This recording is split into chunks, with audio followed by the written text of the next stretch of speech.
નમસ્તે. અમે આ ફિલ્મ તમારા સ્તનના કેન્સરના ઓપરેશન પછી કરવામાં આવતા ખાસ ટેસ્ટ વિશે તમને સમજાવવા માટે બનાવી છે. ઓપરેશન કર્યા પછી ગાંઠના નમૂનાઓ પર વિવિધ ટેસ્ટ કરવામાં આવે છે. ઓપરેશનથી ગાંઠ નીકળી જાય છે, પણ અમુક કેન્સરના કોષો શરીરમાં રહી જાય છે. તેથી હોર્મોનની સારવાર, રેડિયોથેરપી અને કેટલીકવાર કીમોથેરપીના ઉપયોગથી સ્તનના કેન્સરનો ઉથલો મારવાનું કે ફરી થવાનું જોખમ ઘટી જાય છે. આ સારવારો ખાસ જરૂરી છે, કારણ કે સ્તન કેન્સર બીજી વાર થવાથી લાંબા ગાળે જીવનને અસર કરી શકે છે. દાખલા તરીકે, જો કોઈ ટેસ્ટમાં જણાય કે સ્તન કેન્સરની ગાંઠમાં એસ્ટ્રોજનના રિસેપ્ટર છે, તો તમે હોર્મોન થેરપી લઈ શકો. તમારા સ્તન કેન્સરના ડોક્ટરોની ટીમ તમને કદાચ જીનોમિક કે જીન એક્સપ્રેશન પ્રોફાઇલિંગ ટેસ્ટ કરાવવાનું પણ કહી શકે. સ્તન કેન્સર ધરાવતા હજારો દર્દીઓ પર કરવામાં આવેલ સંશોધન દર્શાવે છે કે આ પ્રકારના ખાસ ટેસ્ટના પરિણામોથી જાણી શકાય છે કે તમારા કેન્સરની સારવારમાં કીમોથેરપીની જરૂર છે કે નહીં. કદાચ તમને આ ટેસ્ટની પત્રિકાઓ પહેલેથી જ વાંચવા માટે આપવામાં આવી હશે.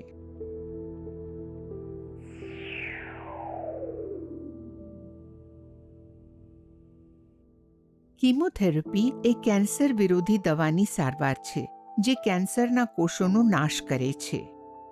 તે સામાન્ય રીતે કેન્સર સેન્ટરમાં 4 થી 6 મહિના સુધી નસમાં ઇન્ફ્યુઝન દ્વારા આપવામાં આવે છે. આ દવાઓ તૈયાર કરવામાં અને આપવા માટે થોડો સમય લાગે, તેથી લગભગ આખો દિવસ લાગશે. દુર્ભાગ્યે, કીમોથેરપીથી અમુક બીજી અસર પણ થાય છે, કારણ કે તે શરીરના સામાન્ય કોષોનો નાશ કરે છે. ઘણા દર્દીઓને આ સારવાર સરળ લાગે છે, તો અમુક દર્દીઓને ઉબકા, વાળ ખરવા અને થાક જેવી અસરો ખૂબ જ અઘરી લાગે છે. આથી જ અમે માત્ર એવા જ દર્દીઓને કીમોથેરપી આપવા માંગીએ છીએ કે જેમને એની જરૂર હોય અને જેમને એ ફાયદાકારક હોય.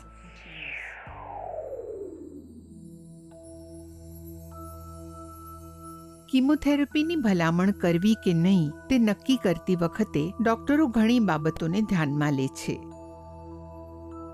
અમુક ડોક્ટર આગામી 10-15 વર્ષમાં તમારું જીવન ટકાવી રાખવાની એકંદર સ્કોર કરવા કમ્પ્યુટર વાપરે છે. એમાંથી તમારી અને તમારી ગાંઠની માહિતી મળે, જેથી માત્ર ઓપરેશન, હોર્મોન થેરપી કે કીમોથેરપીથી પણ વધારાના લાભ મેળવી શકવા માટે અમે અનુમાન કરી શકીએ. યાદ રાખો કે આ વધારાની સારવારનો મુખ્ય હેતુ બીજી વારના કેન્સરના જોખમને ઓછું કરવાનો છે, કારણ કે તેનાથી લાંબા ગાળે જીવન ઉપર અસર થાય. અમુક સ્તન કેન્સર એવા હોય છે કે જેમાં બીજી વાર થવાનું જોખમ એટલું ઓછું હોય છે કે કીમોથેરપીથી ફાયદો ના થાય અને માત્ર આડઅસરો મળે. જ્યારે અમુક સ્ત્રીઓને મોટી ગાંઠો હોય કે સ્તન કેન્સરનું જોખમ વધુ હોય, તો સ્પષ્ટ છે કે એમને સંભવિત ફાયદાઓ વધુ થાય. જ્યારે ડોક્ટરો તમારા જેવા દર્દીઓની બધી માહિતીઓને જુએ અને તેમાં ફરીવાર થવાનું જોખમ ઓછું દેખાય, તો જીનોમિક કે જીન એક્સપ્રેશન પ્રોફાઇલિંગ ટેસ્ટ ઉપયોગી થઈ શકે.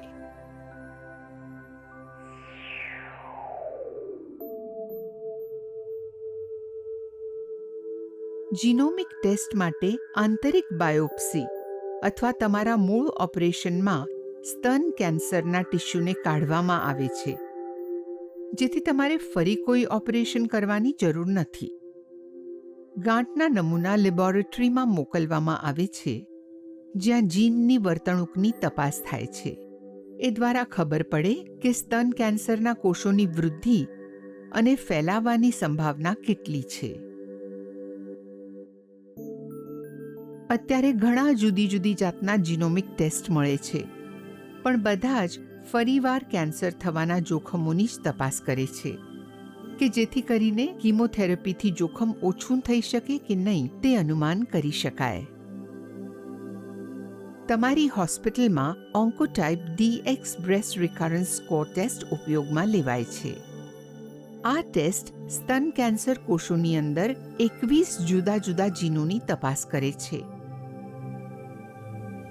તમારા ડોક્ટરને રિકરન્સ સ્કોરના પરિણામ સાથે જીનોની પ્રવૃત્તિના સ્તરનો રિપોર્ટ મોકલાવાશે, જેમાં 0 થી 100 વચ્ચેની કોઈ પણ સંખ્યા હોઈ શકે છે.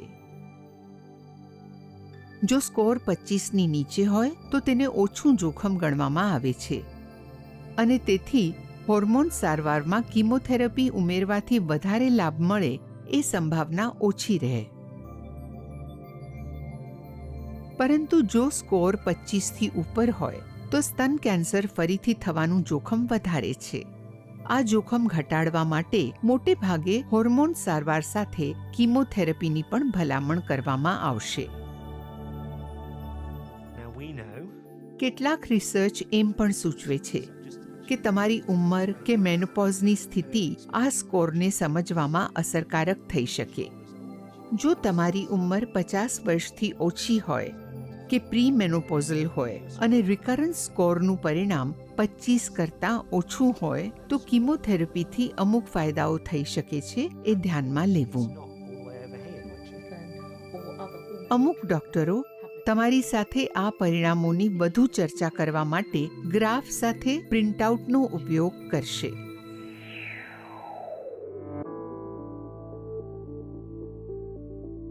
સારાંશમાં જણાવીએ તો તમને વહેલા સ્ટેજનું સ્તન કેન્સર છે કે જેમાં એસ્ટ્રોજન રિસેપ્ટર હોવાથી તમને હોર્મોન થેરાપીની જરૂર છે, પરંતુ તમને કીમોથેરાપીની ખરેખર જરૂર છે કે કેમ તે અંગે ડોક્ટરોને ખાતરી નથી. એ માટે ડોક્ટરો તેમની પાસે પહેલેથી જ તમારા ગાંઠના ટિશ્યુના નમૂના વિશિષ્ટ જીનોમિક ટેસ્ટ માટે મોકલે છે. દુર્ભાગ્યે કોઈ પણ ટેસ્ટ એટલી ચોક્કસ આગાહી કરી શકતી નથી કે સ્તન કેન્સર ફરી થશે જ કે નહીં જ થાય. જોકે અમે હજારો દર્દીઓના વધુ અને વધુ રિસર્ચથી જોઈ રહ્યા છીએ કે આ જીનોમિક ટેસ્ટથી પુનરાવૃત્તિના જોખમનો ખૂબ સારો અંદાજ મળી જાય છે. પરિણામ ગમે તે હોય, તમારે તમારી કેન્સર ટીમ સાથે વિકલ્પોની ચર્ચા કરવી મહત્વપૂર્ણ છે. તેઓ તમને કીમોથેરાપીની સંભવિત આડઅસર સામેના સંભવિત ફાયદાઓ અને તમારી સારવારમાં તે ઉપયોગી થશે કે નહીં તે જાણવામાં મદદરૂપ થશે.